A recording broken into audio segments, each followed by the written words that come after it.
The sky over Bougainville was streaked with thin cirrus, the kind that catches the light and gives away an aircraft before its shadow arrives.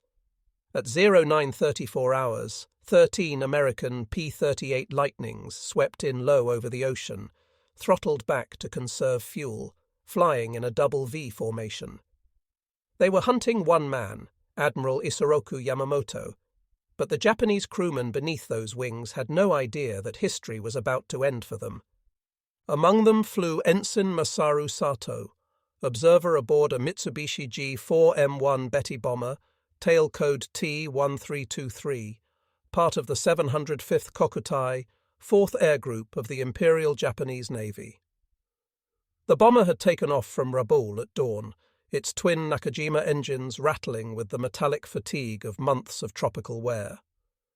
Sato's logbook recorded the standard emergency ration: one rice ball wrapped in seaweed, a canteen of lukewarm water, and a strip of dried fish. It was the kind of meal they'd grown used to, more ritual than nourishment. When the P-38s struck, they came from the east, their Allison engines barely audible until tracer rounds tore through the morning. The lead element, flown by Captain Thomas G. Lanphier and Lieutenant Rex Barber of the 339th Fighter Squadron, had been briefed for weeks on this precise interception. Operation Vengeance, coordinated by 13th Fighter Command under intelligence guidance from intercepted Japanese radio traffic. At 0939, Lanphier's flight sighted two Bettys approaching from the northeast at 6,500 feet. Two bogies sighted, Bettys inbound, he radioed. Then he nosed over and dove. Sato saw the glint, sunlight on aluminum. P-38, the tail gunner shouted. Before the words left his mouth, 20mm rounds slammed into the starboard wing. The bomber lurched sideways, smoke filling the fuselage. Sato clung to his harness as hydraulic fluid sprayed across his seat. The engines screamed. The Betty rolled inverted and began to disintegrate. A blast tore through the midsection.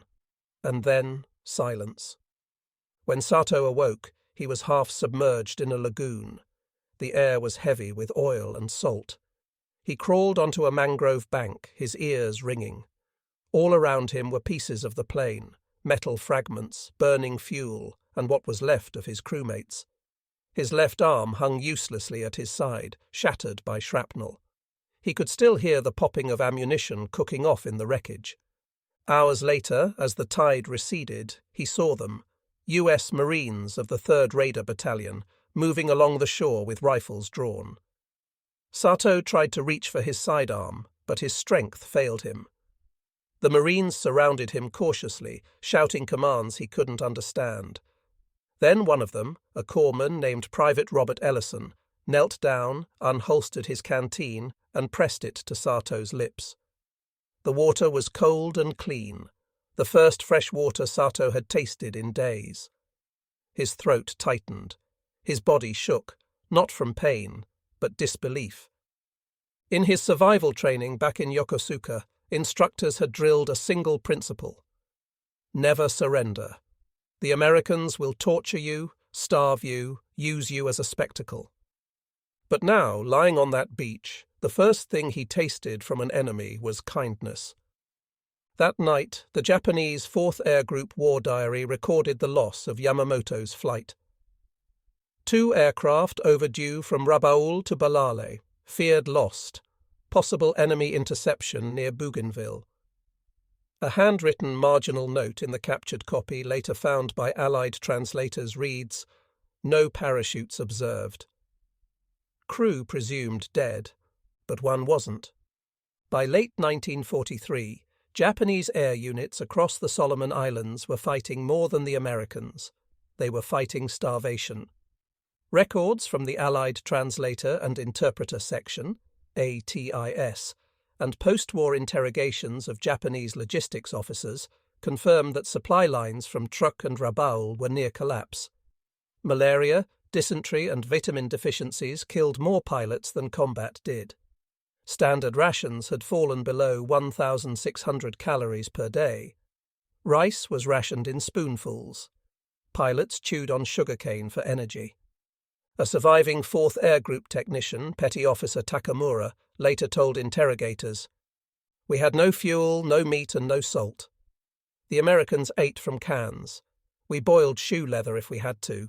The psychological toll was devastating. The Imperial Japanese Navy had promised glory and honor in death, but hunger was stripping that away faster than bullets." For Sato and men like him, the body had already learned surrender long before the mind would. The Marines brought Sato by PT boat to Guadalcanal, then under control of the 13th Fighter Command. The airfield at Henderson Field buzzed with aircraft, B-24s, C-47s, and the ever-present P-38s.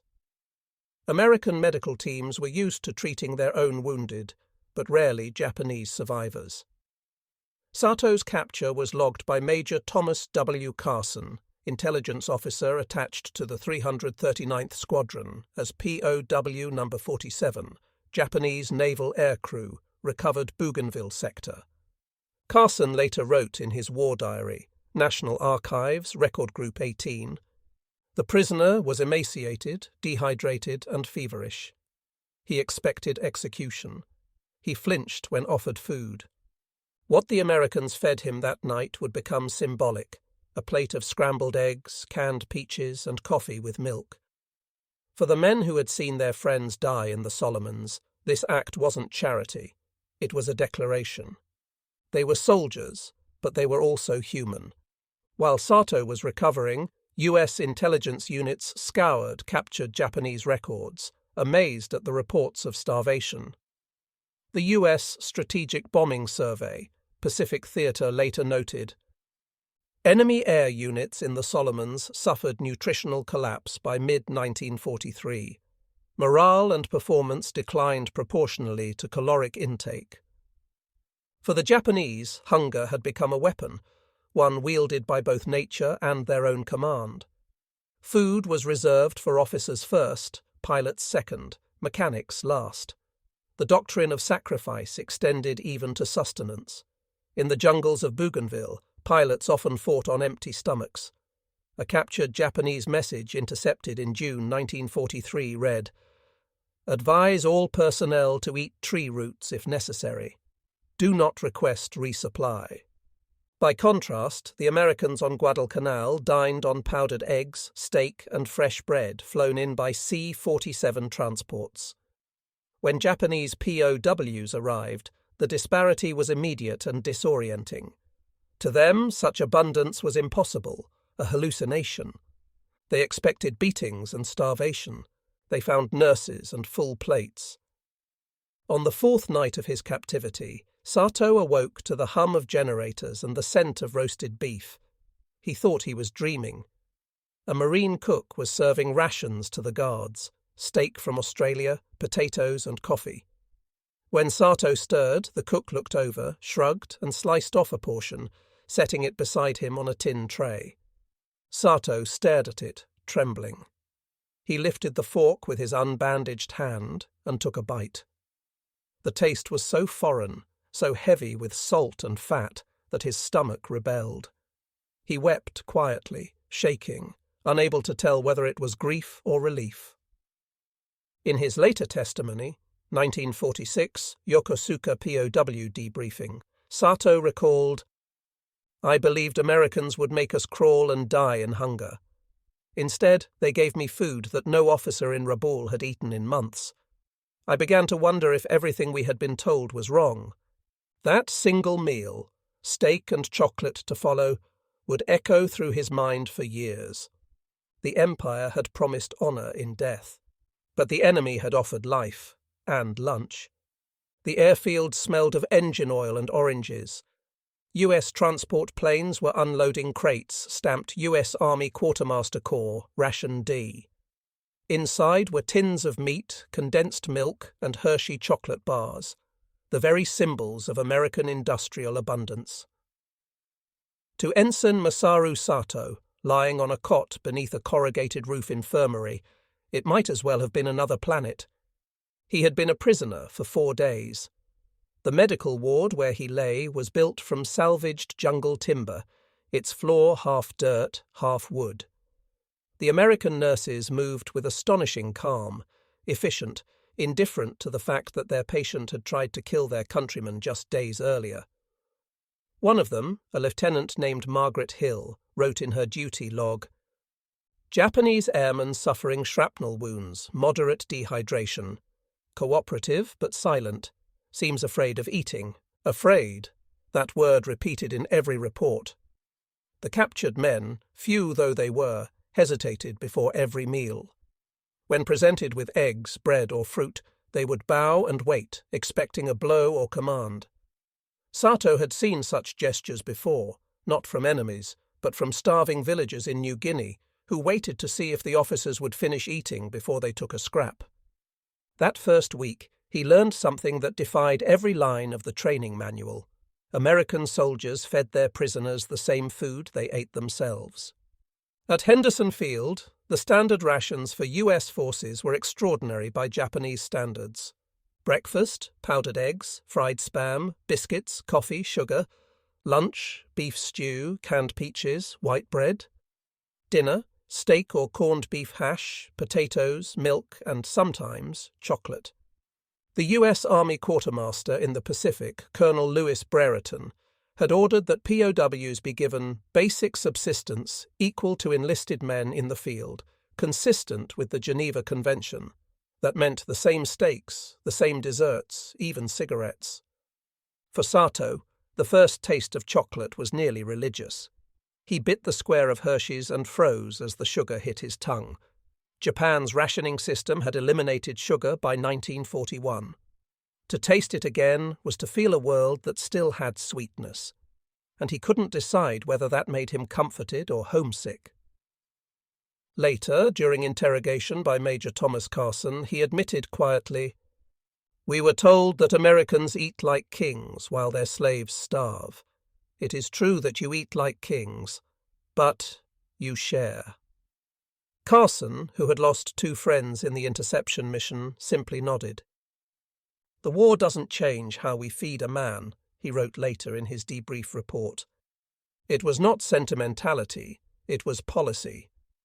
The Geneva Convention of 1929, which Japan had signed but not ratified, guided American treatment anyway. It was as much psychological warfare as compassion. By late April 1943, a small compound was established near Kukum, a temporary POW detention site run by the U.S. Navy. There were 27 Japanese prisoners held at one point, most of them airmen or sailors rescued from downed craft. They slept under mosquito nets, guarded by Marines who spent half their shifts joking that the POWs ate better than we did. It wasn't far from true. Red Cross parcels, Navy surplus, and captured Japanese supplies meant the kitchen overflowed. And soon, surprisingly, some of the prisoners, including Sato, began helping cook. He had been assigned to light labor, but his background as an officer's aide in Rabaul meant he knew how to prepare food. The camp's mess sergeant, Corporal James O'Hara, discovered that the quiet prisoner could dice vegetables with surgical precision. Within a week, Sato was cutting onions beside the same men who had shot his plane down. "Hell of a thing," O'Hara later said during an oral history interview in 1962. "You get a Jap pilot in your kitchen, and all he wants to do is make soup. Didn't speak much English, just kept saying good beef." Sato wasn't pretending. He truly couldn't believe that this was the food of ordinary soldiers. The Japanese Imperial Navy's menu on Bougainville had been reduced to boiled rice, dried kelp, and whatever rats the mechanics could catch near the barracks. A small tin of beef, if one could find it, was a treasure to be shared among 5 men. So when he ladled steaming beef stew into the bowls of Marines, and then was given one himself, the contradiction gnawed at him harder than hunger ever had. The Americans did not hate him. They had every reason to, but they didn't. American intelligence officers documented this effect carefully. Reports from the 13th Fighter Command Debriefing Division note that POWs who had been well fed were more cooperative, less resistant to questioning, and more emotionally destabilized by humane treatment than by threats. The method wasn't new. It was deliberate. They called it moral inversion, making the enemy confront kindness where he expected cruelty. Sato wrote his first English words that month, copied from a ration label: U.S. Army Coffee. He kept the wrapper folded inside his tunic, as though proof that such abundance existed might be useful later. At night, when the jungle quieted and the insects took over, he dreamed of home, of his mother in Kanagawa, boiling rice in a tin pot, cutting sweet potatoes into thin slices to stretch them. He imagined sending her one of these steaks, or even the chocolate bar that had nearly made him cry. He wondered if she would believe him. In May 1943, the 339th Squadron rotated north, and Sato was transferred with other POWs to a larger holding facility in Espiritu Santo. Before he left, the camp cook O'Hara pressed a small package into his hand, a folded napkin with a slice of canned beef and a square of chocolate. "For the trip," O'Hara said. Sato bowed deeply, wordless. When his guards saw tears rolling down the prisoner's face, they looked away. That night, on the transport plane bound for Espiritu Santo, Sato stared out the porthole and thought about everything his commanders had told him: that Americans were devils, that surrender was dishonor, that death was purity. Yet here he was, alive, flying in an American plane, his pockets full of food and his stomach heavy with steak. He did not yet know it, but for hundreds of captured Japanese airmen after him, that same astonishment would repeat. The shock of being fed by one's enemy. And for the Americans, it would become something more than charity. It was proof that civilization itself had not been bombed out of the world. The cargo ship USS Alhena rocked gently as it cut through the Pacific swells, its decks stacked with drums of fuel, crates of Coca-Cola syrup, and boxes stamped with the words Army Rations, Type B. Below deck, in a cordoned-off section guarded by Marines, a group of Japanese prisoners sat cross-legged on the floor. Among them was Ensign Masaru Sato, clutching a canteen cup filled with lukewarm coffee. The smell alone stunned him: roasted beans, sweet milk powder, the faint burn of sugar. The Imperial Navy had replaced coffee with roasted soybeans long ago. This, he thought, was what real energy must taste like. Around him, the other POWs whispered about what they'd seen on Guadalcanal: American camps where soldiers ate until they were full, where supplies arrived daily, where even the dogs looked well fed.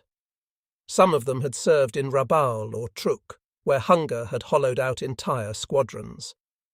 They spoke of men collapsing on runways from vitamin deficiency, of officers fainting mid-briefing because there was no meat left. And yet, here were the Americans, carrying food by the ton, feeding even their enemies. Espiritu Santo was the U.S. Navy's great logistical machine, a floating city of docks, depots, and warehouses that could feed 100,000 men. The captured Japanese airmen were taken inland to a fenced camp known simply as Camp E, near Bougainville. It wasn't luxurious, but it was orderly: tents on wooden platforms, a communal bath, a kitchen the size of a small hangar. On the first morning, the prisoners were lined up and given breakfast trays: scrambled eggs, toast with butter, pineapple slices, and a small Hershey bar. Sato stared at the chocolate like it was a hallucination. When he hesitated, the Marine cook barked, "Go on, eat, we're not poisoners." The sweetness melted slowly on his tongue. The cocoa was rich, the sugar sharp, almost dizzying after months of deprivation. It triggered memories: childhood New Year's festivals, street vendors selling sweet bean cakes, the sticky laughter of friends long dead. He finished the bar in 2 bites and wept silently. A fellow prisoner, Petty Officer Hiroshi Tanaka, whispered, "So this is how they fight wars, with sugar and steel." To the US military, food was more than sustenance, it was strategy. Army quartermaster documents later revealed that feeding POWs well was both moral demonstration and psychological warfare. A 1943 memo from Rear Admiral William Halsey Jr. stated, "The treatment of prisoners must reflect our civilization. We will show the Japanese that America's strength lies not only in its weapons but in its humanity." And indeed, Camp E became an experiment in that philosophy. POWs received 3 meals a day, medical care, books, and, for cooperative prisoners, occasional work duties in non-military areas. It was a jarring contrast to Japanese-run POW camps in the Philippines or Burma, where starvation and forced labor were the norm. For the Americans, it wasn't kindness for kindness' sake, it was a weapon of ideology. For the Japanese, it was a crisis of belief. Every Japanese soldier had been told since basic training, "Capture means torture. The enemy is merciless." That lie kept them obedient. It made suicide honorable and surrender shameful. But when the prisoners of Camp E found themselves alive, fed, and even spoken to politely, something inside them cracked. Sato wrote later in a post-war interview, translated by historian Akira Kimura, "At first, I suspected the food was poisoned. Then I realized it wasn't that the Americans were kind. It was that they had enough to feed us, their enemies, without loss. That was what defeated us long before the bombs did. The abundance was more devastating than cruelty. Cruelty confirmed the myths they'd been taught. Mercy shattered them." Back in Japan, rations had fallen to less than 1,800 calories per day for civilians.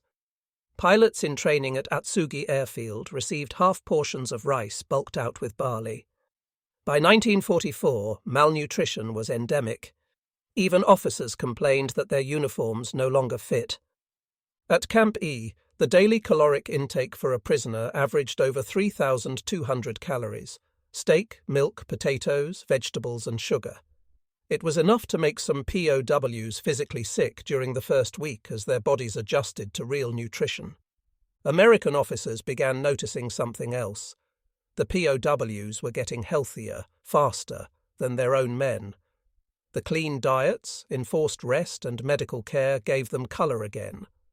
Some even began to smile. A Marine guard wrote home, "You wouldn't believe it, Mum. The Japs we caught look better now than the guys back on Tulagi. They get steak Tuesdays and ice cream Sundays." For Sato, the transformation was internal. His fear faded into numb fascination. He started keeping notes, tiny sketches of the kitchen, lists of food words in English: butter, bread, chocolate. He wasn't thinking of escape anymore. He was studying abundance like a scientist examining a new species. One evening, after lights out, a group of prisoners whispered about the war's progress. The American guards had left a radio on in the kitchen, and the faint sound of Glenn Miller's Moonlight Serenade drifted through the camp. Tanaka muttered, "They play music while we eat." Back home, we eat in silence. Sato replied, "Because we have nothing to make noise for." He unwrapped a small square of chocolate from his ration and broke it in half, handing a piece to Tanaka. "Taste this," he said. "This is why they win." That simple gesture became symbolic in his mind. The chocolate wasn't luxury. It was the visible form of everything Japan could not produce anymore. Cocoa, milk, sugar, factories, ships, logistics, all converging into a single edible empire. The Americans didn't just fight with bullets. They fought with industry, calories, and the morale that came from never knowing hunger. In July 1943, Red Cross delegates visited Camp E to assess compliance with the Geneva Convention. They found conditions exemplary. Photos were taken. Japanese prisoners smiling, standing beside American cooks, ladles in hand. Propaganda officers from the US Navy later circulated some of these images internally. Not for the press, for morale briefings. The message: we fight hard, but we remain human. One caption beneath Sato's photograph read, "Former enemy pilot assists in preparing dinner. Steak tonight." He didn't know it, but that image would later appear in a Navy training film called The Code of Civilization, shown to recruits as proof that America's conduct distinguished it from its enemies. The ship USS Rochambeau eased into Pearl Harbor under the warm afternoon light, its decks lined with nurses, wounded soldiers, and below deck several dozen Japanese prisoners of war, among them Ensign Masaru Sato. He had spent a year in Camp E, and now he was being transferred to the Hawaiian Islands POW detention camp, a processing center for higher-value captives and officers. From the portside window, he could see an America unlike anything he had imagined. Clean white hospitals, trucks rumbling with crates of oranges, sailors laughing on bicycles. He had thought himself immune to shock after Guadalcanal, but this was another world entirely. No ration lines, no bomb craters, no smell of decay. Just prosperity, relentless, overwhelming, and, to a Japanese man raised on the cult of sacrifice, almost obscene. When the prisoners disembarked, American guards stood in crisp khaki uniforms, their rifles slung casually, their faces calm. There was no shouting, no blows, no humiliation. They were processed, fingerprinted, given clean uniforms, and walked to the mess hall. Dinner that night was roast beef with gravy, mashed potatoes, canned peaches, and again chocolate. Sato felt the same stunned silence sweep over the group as had on Guadalcanal. He had expected the transition to bring punishment, stricter rules, less food, hostility. Instead, the abundance continued. Later, he learned from an American sergeant that the food wasn't special treatment. "Everybody eats the same here, soldier or prisoner," the sergeant said. "You fight hard, you get fed. You lose, you get fed too." It was said with the matter-of-fact tone of someone describing gravity. But to Sato it carried the weight of an alien civilization. Over the following months, daily life in the Hawaiian camp became routine. Morning roll call, work details repairing docks or unloading non-military cargo, English lessons, and the evening meal.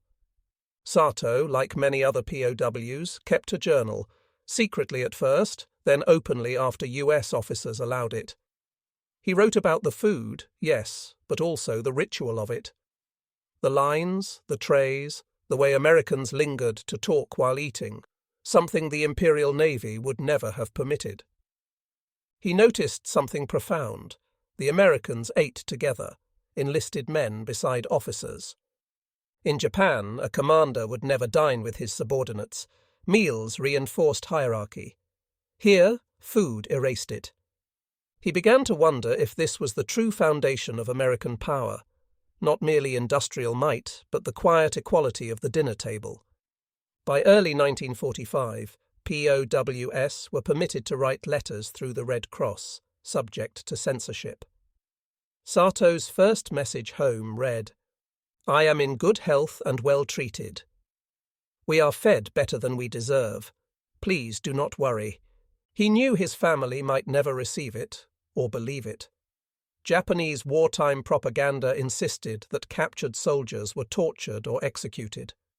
Even within the camp, some officers forbade others from admitting their comfort, fearing dishonor if word spread.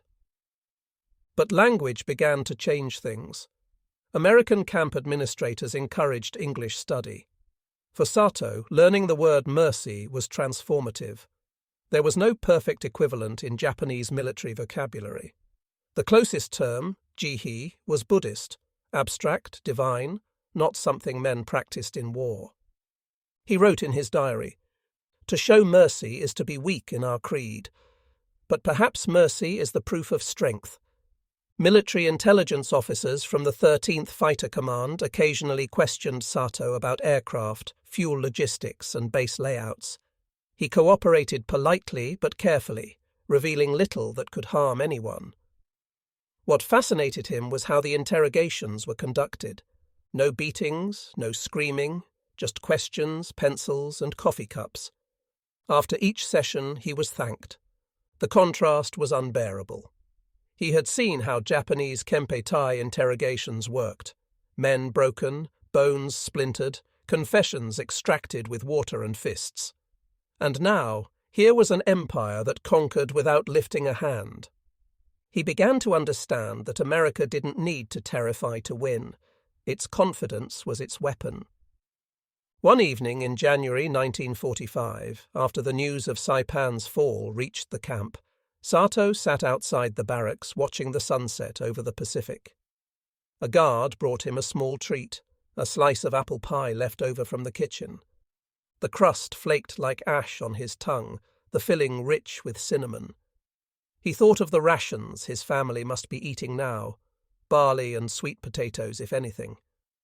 He whispered aloud, "How do you fight a nation that can make this?" That night he dreamt of his old comrades on Bougainville, thin faces, cracked lips, eyes half blind from malnutrition. In the dream he was passing them chocolate bars, and they turned away, ashamed to take them. When he woke, his pillow was wet with tears. August 15th, 1945. The announcement came over the camp's radio.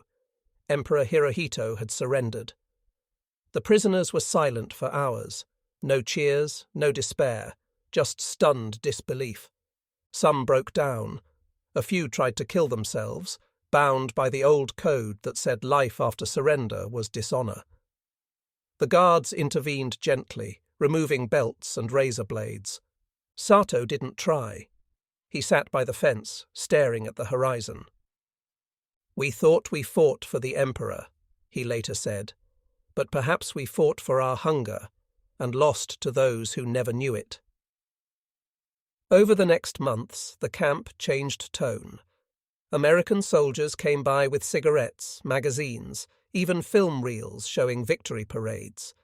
Sato watched the footage of New York's lights and the mountains of food at celebrations, mountains of it, and knew that Japan's defeat was never just military.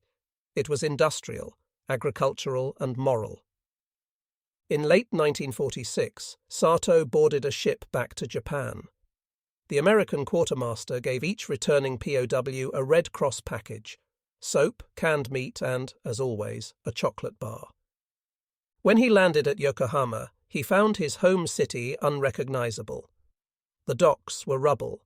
Civilians scavenged for food in trash piles. His mother had died during the 1945 winter, and his younger brother was missing in Manchuria. He opened the package, removed the chocolate, and placed it on a child's palm. A boy barely 6, barefoot, eyes wide. "Eat," he said softly. "You need this more than I do." The boy bit it, eyes lighting up just as his own had in 1943. Sato smiled faintly. That was the first moment he realized he no longer hated his captors. Years later, in 1962, at a US-Japan aviation history symposium in Honolulu, Sato, now an engineer, stood beside his former interrogator. They shared coffee after the event. When asked by a journalist what had changed his view of America, Sato simply said, "They fed me when they didn't have to." That was the beginning of everything. He paused, then added, "The war taught us how to build planes.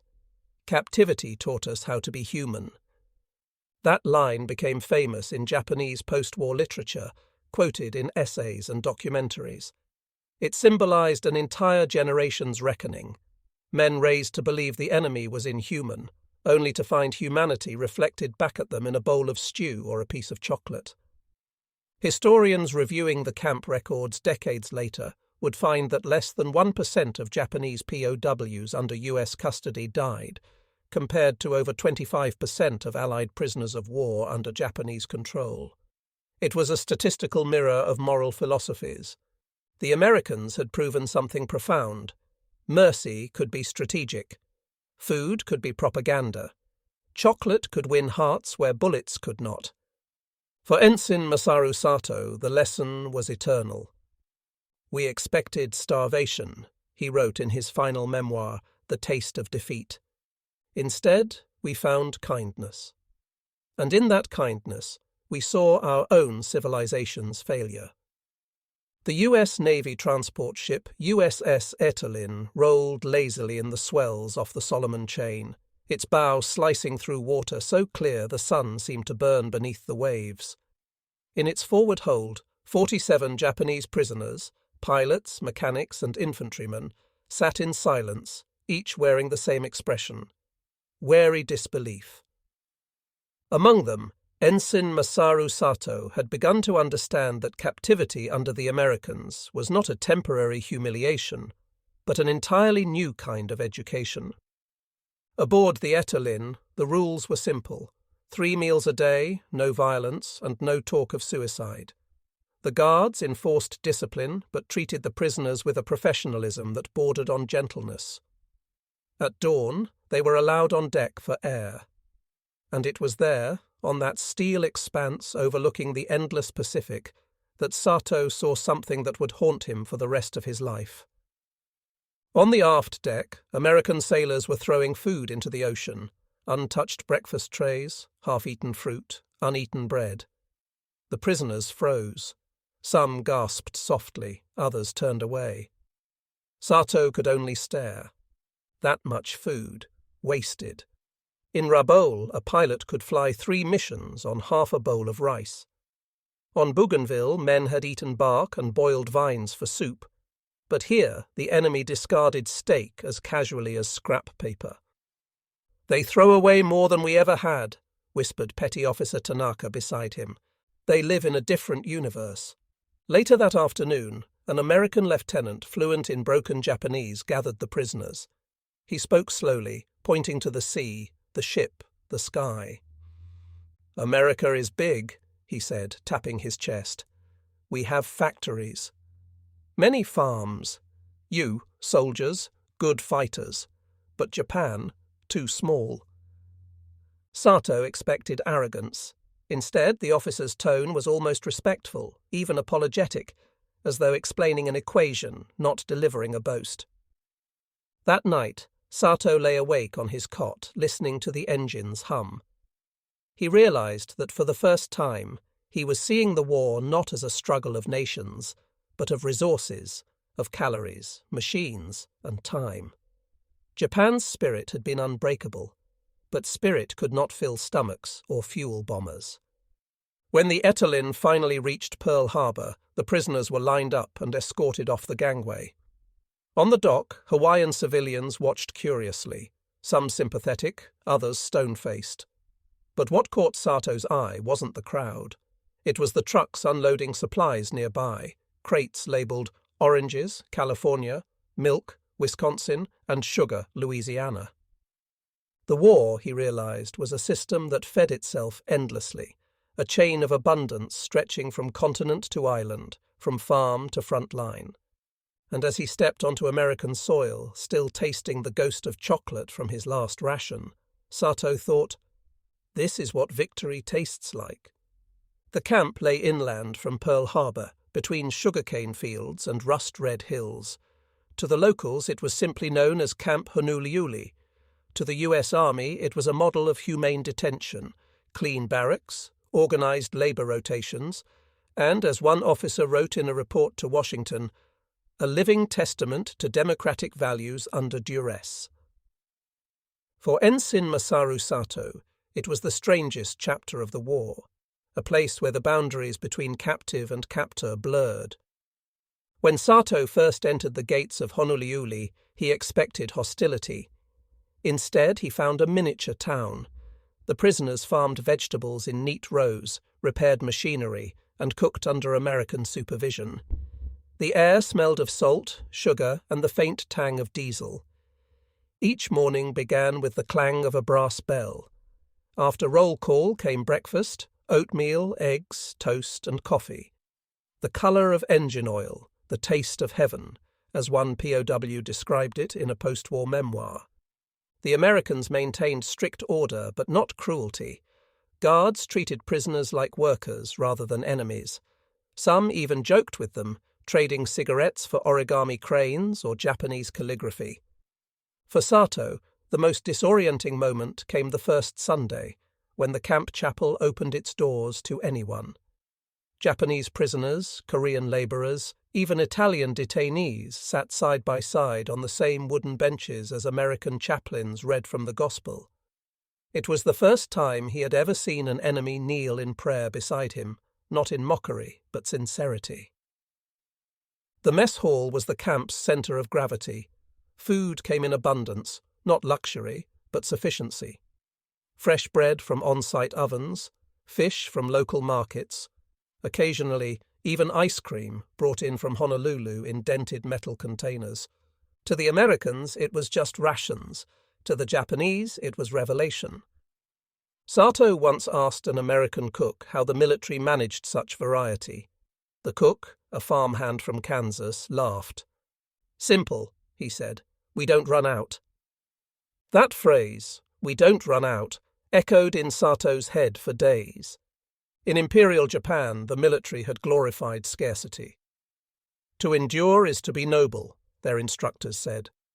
Starvation was proof of loyalty, but here the enemy treated abundance as duty, not indulgence.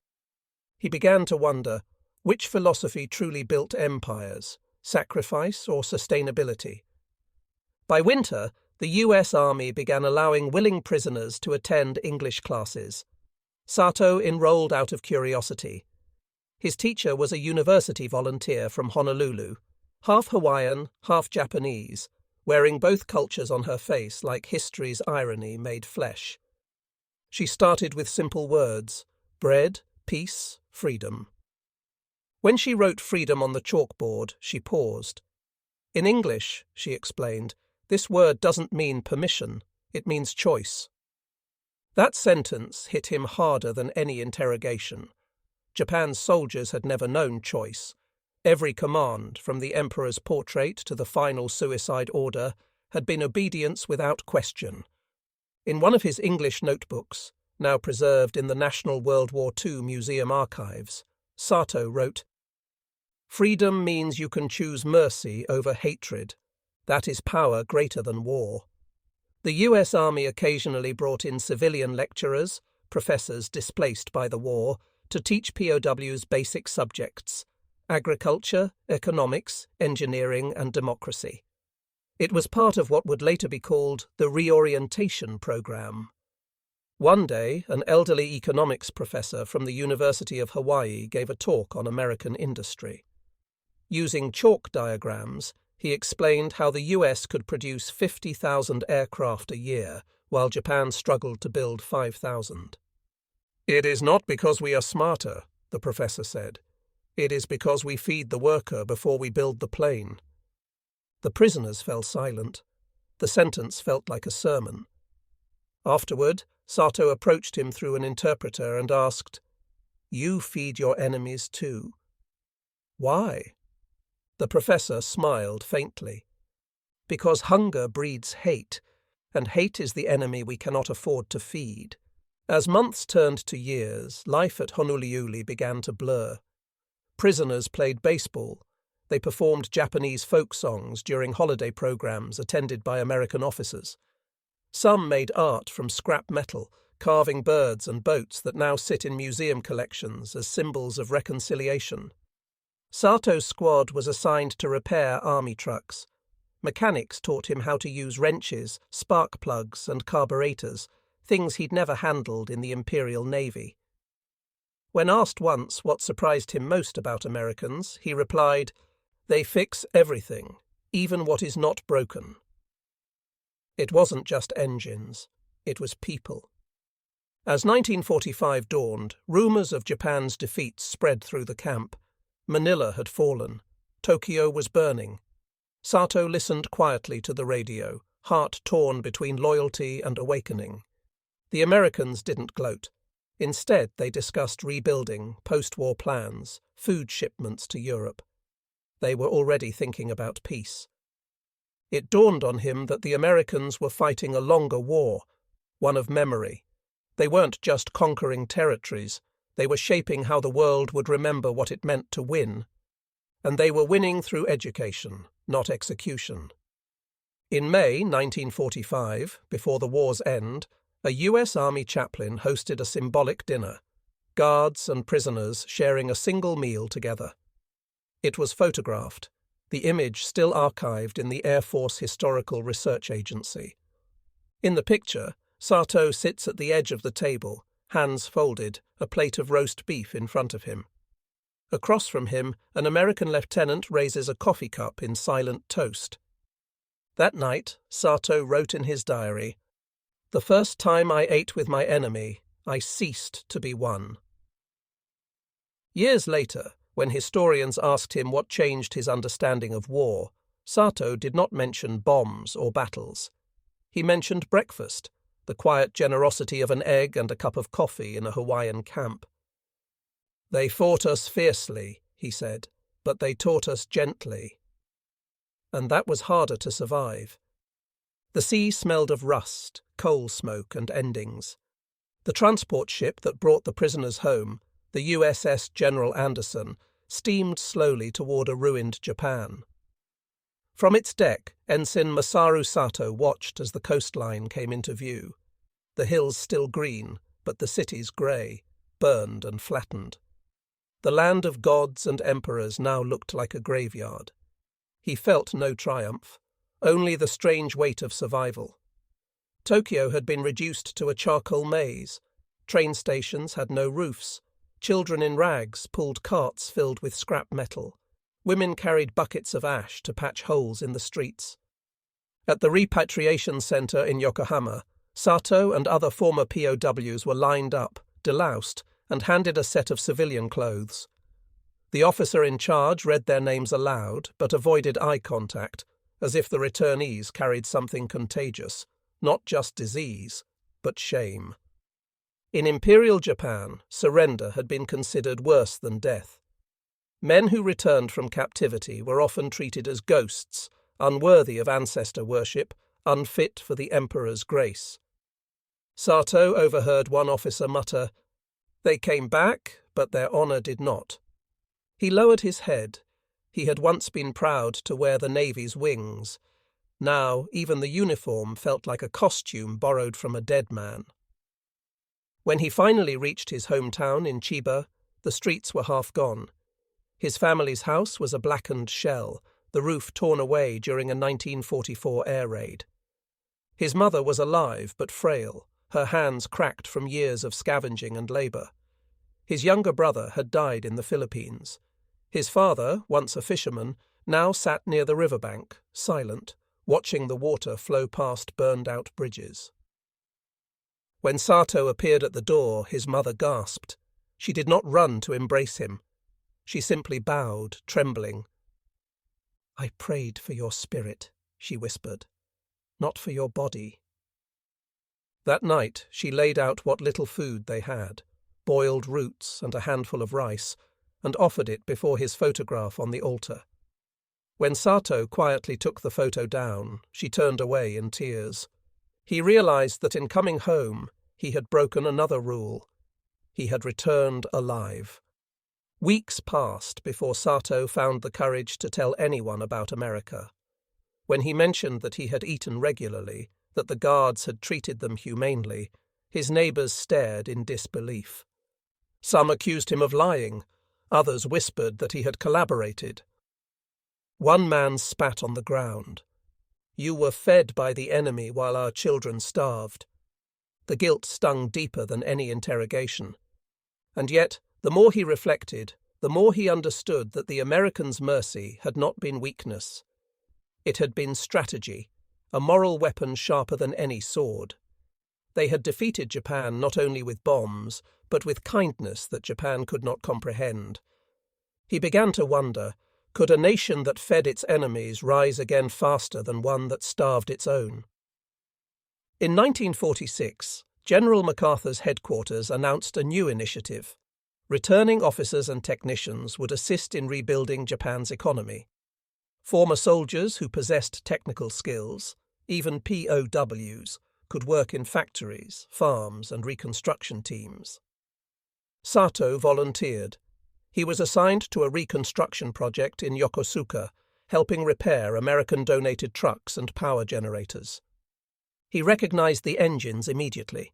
the same models he had maintained in Honouliuli under US supervision. The irony wasn't lost on him. He was now rebuilding Japan with knowledge taught by his captors. But this time he wasn't obeying orders. He was choosing to help. He taught local apprentices how to service carburetors, how to recycle oil, how to use scrap metal for replacement parts. He insisted that they share food before working, a ritual he called the lesson of the table. When a factory supervisor asked why, he replied, "Because hungry men cannot rebuild anything, not even themselves." The phrase spread among workers like a proverb. Months later, a letter arrived addressed in uneven handwriting. It came from Sergeant Tom Hale, the American cook from the camp. Inside was a short note and a photograph, the same one from the dinner table, showing Sato with his hands folded, staring at his plate. "We're all home now," Hale wrote. "Different sides, same hunger for peace." He included a small paper packet of instant coffee, a rare luxury in post-war Japan. Sato brewed it carefully over a charcoal stove. The smell filled the room, stirring memories of the Hawaiian mornings. Sunlight, laughter, forgiveness. He shared it with his mother, who sipped silently. "So this is the enemy's drink," she said softly. "It tastes human." By 1948, Japan was changing. Markets reopened, schools taught new civics lessons about democracy and rights. American GIs handed out food and books to children who once hid from bombers. Sato, now a mechanic instructor, gave evening talks at a local school about modern work ethics. He never mentioned captivity directly, but his message was clear. Power is not built by obedience. It is built by understanding. He kept one small reminder of his time in Hawaii, a fork engraved with U.S. Army, on his desk.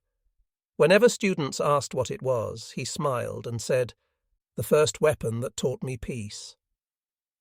Years later, in 1955, he was invited to a cultural exchange event in Tokyo hosted by the U.S. Embassy. There he met former American servicemen who had served in the Pacific. Among them was a familiar face, older, heavier but unmistakable, Sergeant Hale. They shook hands, and for a moment the noise of the reception faded. "We fought each other," Hale said, "but we learned the same thing." "That a full stomach builds better men," Sato replied.